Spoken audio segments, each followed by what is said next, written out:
Hi, I'm Rick Reef. Welcome to SoCal Insider. 20 years ago, April 29, 1992, a Simi Valley jury rendered its verdicts in the racially charged and famously videotaped police beating of Rodney King. All 4 LA officers acquitted. South Central and other parts of Los Angeles erupted in one of the worst riots in the nation's history. Much has changed in LA since then, and some things haven't. Here's David Nazar. The images are forever seared in our memory. Rodney King being beaten by LAPD officers after taking CHP on a high-speed chase, at times reaching 115 miles an hour. Truck driver Reginald Denny being ripped from his rig and beaten by angry rioters. And thousands of buildings in LA being smashed, looted, or burned to the ground as the City of Angels looked like Dante's Inferno. It was the worst civil unrest LA had ever experienced. 53 killed, over 4,000 injured, 12,000 people arrested, and $1 billion in property damage. Now, 20 years later, some of the scars still remain, particularly in this neighborhood in South LA at 85th Street between Hoover and Vermont. I was terrified. My whole world was being torn apart. Maria Muniz was a little girl living in this neighborhood when the riots broke out. Maria shows me the dozens of abandoned lots that still sit vacant after the businesses here were torched 2 decades ago. After all these years, folks in this community are still waiting for the area to be redeveloped. Then Maria walks us through the alley and takes us to her home she lived in as a kid. My dad's shop was in the back. He would work from here, he would do his business from here, and we were pretty well off. We were an immigrant family that was doing well to be living in South LA. And when the riots happened, the fire came through the back. It wasn't a targeted house or anything, we just happened to be in the line of fire. And the whole shop burned down, one bedroom of my house burned down, and we just pretty much had to leave for our own safety. How many years did it take after the riots for your parents to recover from the destruction of their business and the fires out here? Honestly, they never really did. They never really recovered. I think my family in general never really recovered from the riots. The emotional and economical drain that it took on our family split my family apart. 20 years later, Henry Kiki Watson is also trying to recover. After Reginald Denny was pulled from his truck on the corner of Florence and Normandy, it was Watson who stomped on Denny's throat and held him there as rioters mercilessly beat Denny. Watson was initially charged with attempted murder. However, he spent time in prison on a lesser charge. Why did you take part in it? Why did you do it? Why did I do it? I don't have a explanation as to why.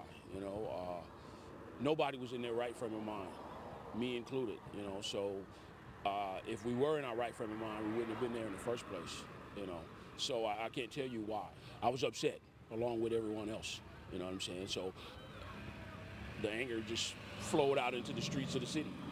Why were you so angry? Were you angry over the verdict? Were you angry over the treatment that African Americans had received in this area from the cops, from society? What was it personally with you? It was everything. It was just a combination plate. You know what I'm saying? There was the police, the oppression, the crime, the drugs. I mean, it was a culmination of a lot of things. As a whole, as a people, we got tired of it. You know, enough is enough. Why target an innocent bystander?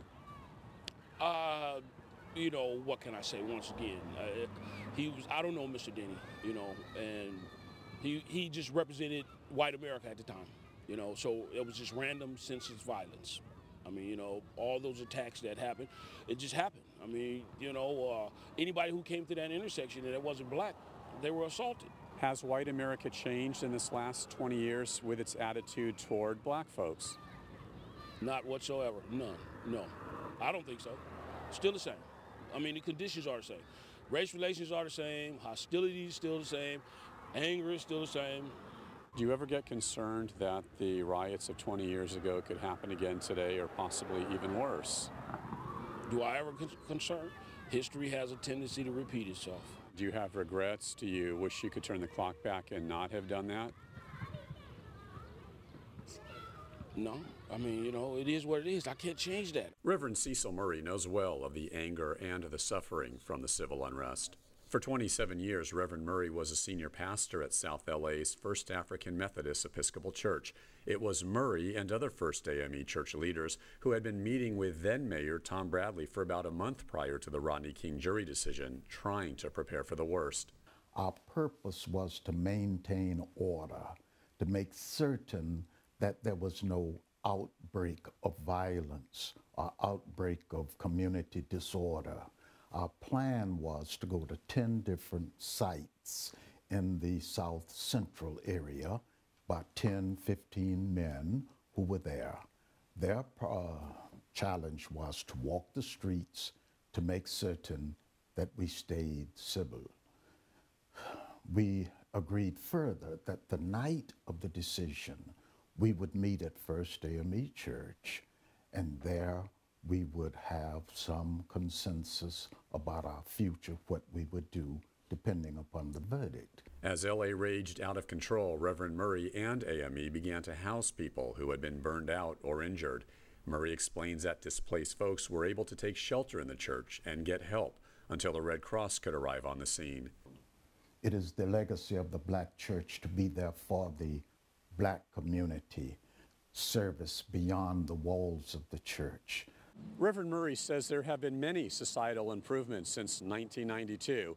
He cites things like the Office of Independent Review, the formation of various police commissions, better oversight in the jails, the ACLU looking into cases of injustice, and simply a better system of checks and balances. However, Reverend Murray does say that there still is a lot of work to be done. Where have we not progressed in society since then? Where we have not progressed is in eliminating poverty in the Black community, the underserved community. Marqueece Harris-Dawson and Joanne Kim are trying to do something about that, helping the underserved in this area. Marqueece is president and CEO, and Joanne, COO of the Community Coalition of South LA. The coalition is a group of grassroots community organizers whose mission it is to improve the quality of life for African Americans, Latinos, students, seniors, business owners, and others. Before the Civil Unrest, Community Coalition was actually working on the overconcentration of liquor stores in South LA, which turned out to be one of the main flashpoints of the Civil Unrest, with all the first fires starting at liquor stores that, for the most part, we have been working to get the city to manage. Marqueece says his organization was trying to get the city to enforce the liquor store laws that were routinely enforced in other parts of LA, but somehow, according to Marqueece, overlooked in South LA. Laws around loitering, laws around single sales, laws around the drug paraphernalia sales, laws around parking, just basic code enforcement. Nobody started this campaign with an animus towards the business operators. However, there was animus in the Black community over the years, as many of the businesses were taken over by Korean shop owners. That animus turned to outrage during the riots, as Korean shop owners were assaulted and their businesses destroyed, so much so that African-American shop owners in the area were displaying signs during the riots saying Black-owned business in the hopes their shops would be spared. Community Coalition's Joanne Kim was a student at UCLA in April of '92. Joanne recalls some of her memories of the civil unrest. The images of Korean men, many of whom look like my father, on rooftops with guns, trying to protect their businesses. It was very disheartening to watch over and over. Joanne admits there were tensions in the Black and Korean communities, and some Blacks specifically targeted Koreans. However, Joanne claims it was the media that overhyped the Black-Korean conflict during the riots. Joanne believes it was partly an element of opportunism after decades of injustice of African Americans living in poverty. I went from being disheartened to being very angry. And I wasn't angry because African Americans or Latinos were looting and burning their businesses. I was very angry because I was wondering where the institutions that were set up to protect private property were. I felt like the institutions had completely abandoned whole neighborhoods. The residents of South LA, the men, women, and children that it was supposed to protect, it had completely abandoned. LA City Councilman and former LA Police Chief Barnard Parks disagrees with Joanne Kim. In 1992, Parks was a deputy chief at LAPD working the Central Bureau. Parks says the real issue was that LAPD simply made a huge blunder. I think what you found in reality, police department made a major mistake, and one of the major mistakes it made, it did not hold over its day watch on the day that the trial came out. We were forewarned that when the conclusion was going to come. Police department should have held this day watch over, combined it with this night watch, had enough resources to affect what was going on in the city. The spontaneous nature of what occurred overwhelmed the resources that were on the street. I don't think you can find validation that officers in the city of LA drew a line around West LA and Brentwood and said, let something else go haywire. As police chief after the controversial Daryl Gates administration, Parks implemented efforts to reach out to the city and particularly South LA. Those efforts included routinely meeting with various neighborhoods and revamping the way officers took complaints from the community. Looking back 20 years later, Parks says as a human being, he understands the racial component of the riots. However, as a cop, he takes a more pragmatic view. In many instances, I think when you talk to people who riot, most of them can't give you a reason other than there was an opportunity. What you find in looking at this whole issue, there's people that get emotional attachment, and they debated for, what, a year? Was it a riot or an uprising? I don't quite know where that discussion started. From all my education on it, it looked pretty much like a riot to me. Attorney Milton Grimes says for him, the riots were more about racial injustice. It was a historical case of historical significance. Grimes represented Rodney King in King's civil suit against the city of Los Angeles the year before the riots. King was awarded almost $4 million because of the police beating he suffered. Why was it such a historic case? Because we had caught the brutality that existed that many of us believed, but also suspect. Especially as an attorney, I had oftentimes been approached by young men saying the police had beat them, called them names. I'm on probation, I'm on parole. Then the question is, who am I going to get to believe that? But here was the case that you had the proof that they did call him the N-word and they beat him severely, and it was on camera. Grimes recalls the afternoon the verdict was read in the LAPD officer's trial. Something is going to happen.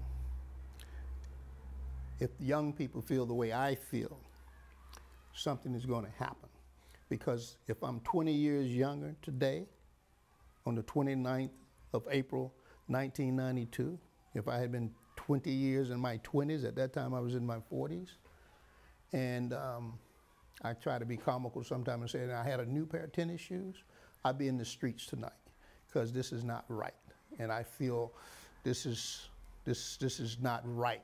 This is telling black folks, you're not worth anything. You're not human. We don't respect you and you don't get our laws. And so I'm ready to do something to show I don't respect your laws. And that's how I felt as a lawyer.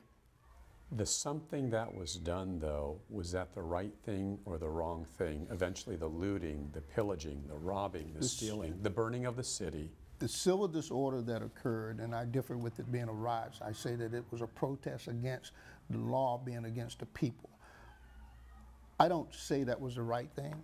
I say I understand why it was done. LA Mayor Antonio Villaraigosa was on the board of the Southern California Rapid Transit District at the time of the riots. I remember being flabbergasted by the verdict, frankly. And then I remember being riveted to the television as we saw these images of people breaking the law and rioting, the anger. Mayor Villaraigosa says it's too simplistic to just say the riots were about race or any other single factor. I think it was racial, I think it was class, I think it's that we just forget that the opportunity of America is a place where we've got to be making investments and where we've got to be giving people hope. We all collectively bear a responsibility to address the poverty in our city, to address the sense of hopelessness that there is in some parts of our city. And while I think much has changed, I don't think that we can forget that obligation. Villaraigosa says the city has been proactive. Whether you're talking about our initiatives around education, I think there have been 30 new schools built in South LA, 43 new charter schools there. My partnership schools are disproportionately in South LA. Our anti-gang Gang reduction and youth development projects are disproportionately there. Our Summer Night Lights program, among the most successful programs to reduce gun and gang violence. And yet, with all that, many argue far more needs to be done. Where we've gone backwards, jobs and economic disparity. Unemployment is worse now than it was at the time of the civil unrest, and economic disparities are worse. It hurts. It makes me wonder what my life would have been if the riots hadn't happened. There's still occasions of brutality, unwarranted, unjustified brutality. It was Dante's Inferno. It was an answer to Langston Hughes' question, the black poet, what happens to a dream deferred, a dream put on hold? Does it dry up like a raisin in the sun, or does it explode? The answer tends to explode in our human history.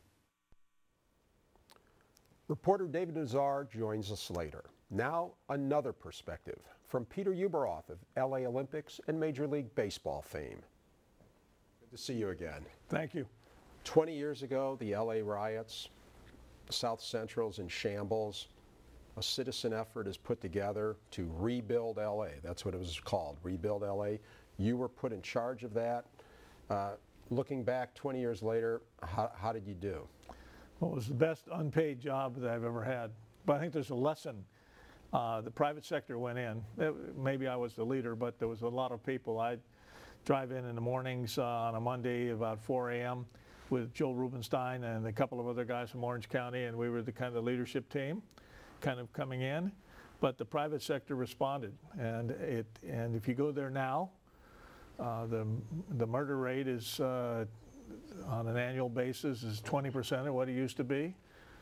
All the burned out areas are been rebuilt, and it's all private sector. It's not government money, and they create jobs, and all they should do and celebrate the 20 years is keep going with that, go with the enthusiasm, keep rebuilding that city so that it's a great city again.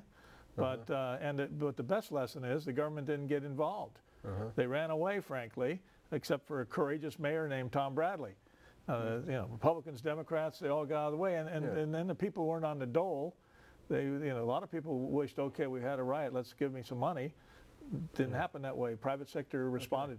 And what went in, because you were there for a year. You went there for a year, about $300–400 million of investment went in. And what kinds of things went in? All kinds of things, everything you can imagine. Basically, we took every private sector citizen that there was and said, come in and do something. If you don't want to build a branch here, you know, do a little manufacturing, put 40 people to work. And we got all kinds of people, and you know, if you started down the list, they're great citizens, but they all went and made a little money. And that's what free enterprise is about in this country, and that's the solution that's needed. Contrast it with New Orleans. It doesn't have that. And you know, that wasn't a disaster caused by people, it was caused by Mother Nature, but they haven't been able to really rebuild their city. You know, some of the retrospectives, I look back at the 10-year retrospectives, New York Times said you were going to bring in $2 billion and you only brought in $300 million or something like that. No, I brought in $500 million, but wait a minute. The people are making estimates, I never made estimates, but the private sector brought in, but they're still bringing in. Well, they brought in the year I was there, you know, in Orange County, my people stuffed money into my, you know, over $10 million in one day in my mailbox. $10 million, but they were all for private sector initiatives that if they worked, they'd continue to build jobs. Go down those streets. Just, you know, they should be having a celebration, and I hope they are, and I'll go down there and just check it out a little again, because I'm proud when I go up and down those streets. What are the chances that we'll see another riot like this in Southern California? Well, I think, you know, if you have bad leaders and law enforcement's not on their toes, I don't think those things exist anymore. I think the leadership's better, and law enforcement's on their toes. I don't think there's going to be, and if there is, you know, it has to be quelled. And you know, society doesn't get better with riots. But the other thing you don't want to do after a riot is walk in with the government and start handing out money. I mean, now you're teaching somebody to behave badly.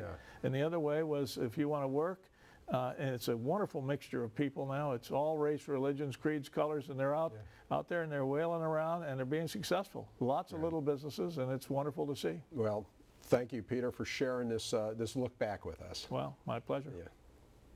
And now joining me, David Nazar. David, a powerful report you put together. Thanks. We just saw a rather upbeat assessment from Peter Ueberroth about the aftermath of the riots. In your report, a gamut of opinions, including Kiki Watson, who says nothing has changed.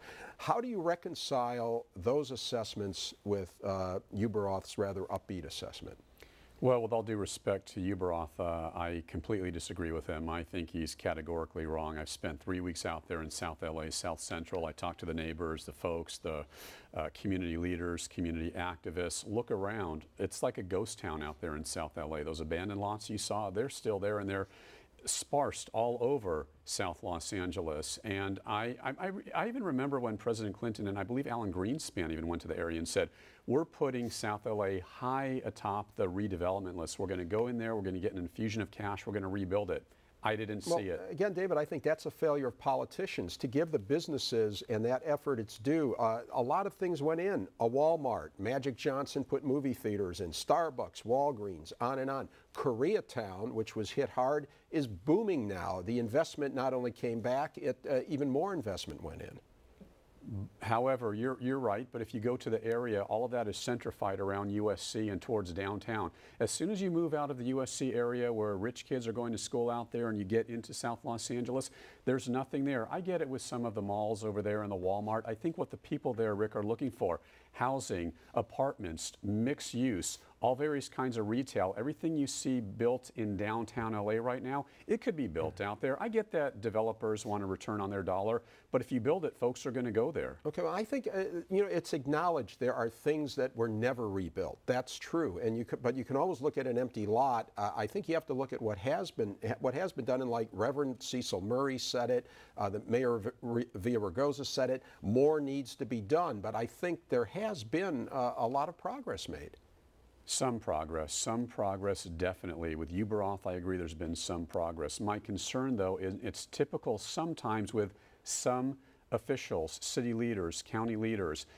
You're sold a bill of goods, you tell the community one thing, you do this dog and pony show, it's pomp and circumstance, we're going to do X, Y, and Z. Nothing gets done. All I'm saying is these folks aren't owed anything, but if you tell them you're going to do something, get it done. Well, I think, interestingly, Loyola Marymount just did a study, the LA Times wrote about it, where the attitude of Angelenos is more upbeat. Now the economy and housing are people's biggest concerns. Racism has actually moved down, as has fear of crime. And I agree. I believe there is a tremendous decrease in racial tension. With that said, that doesn't negate the fact that the area still needs to be rebuilt. Okay. David, thanks much. Again, a tremendous report. You can watch this show and past shows by going to pbssocal.com.